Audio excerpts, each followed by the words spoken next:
Match રમાતી હતી ને હું પૂગી ગયો આજે મેચ જોવા માટે ગ્રાઉન્ડે. જય દ્વારકાધીશ મિત્રો, સવારમાં નાઈ ધોઈને થઈ ગયો તૈયાર અને નીકળી જાવ ઓફિસ તરફ જવા માટે. ગાડી મૂકીને ડાયરેક્ટ બેસી જાવ બોલેરોમાં, કારણ કે આજે લઈ જતા હતા ગોપાલભાઈ મને પુરાને ફરવા માટે. અરે બડે ખતરનાક લોગ હે. બધાય ફોર વ્હીલર કાસમાં વિડીયો ઉતારે, અમે બોલેરોના કાસમાં વિડીયો ઉતાર નાખ્યો. આવ્યો ને એક નંબર વિડીયો. પછી તો શું મિત્ર, આપણે બોલેરો હકાર નાખ્યો અને હકારી 150. અરે રે, આ તો મવા આવ્યા પછી ખબર પડી કે આ તો પાણીના ટાંકા ભરવા લાવ્યો, કારણ કે ગામમાં નથી આવ્યું હમણાં પાણી એટલે. अच्छा हमको सिखा रिया है.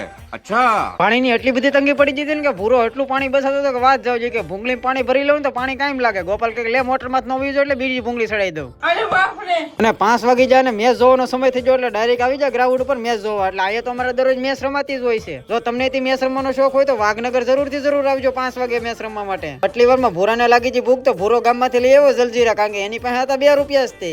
अरे बाप रे, ये तो धोती खोल रहा है. અને આ બેની ભાઈબંધી એવી પાકી છે ને કે કોઈ દિવસ બાંધે નહીં, બોલે નહીં અને બહુ ખુશ રહે. અને ઘડીક વારમાં પાછી એની ભાઈબંધી આવી થઈ જાય.